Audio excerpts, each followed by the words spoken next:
we have arrested 985 suspects in Kwara State. We have seized 5 tons 781.402.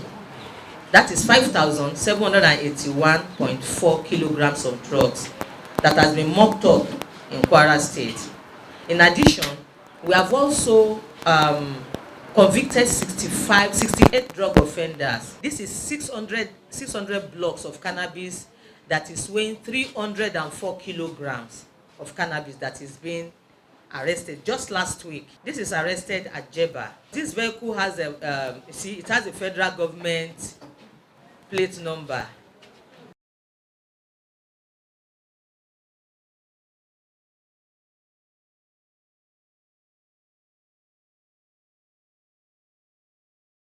You see, Kwara State is a bridge between the north and the south.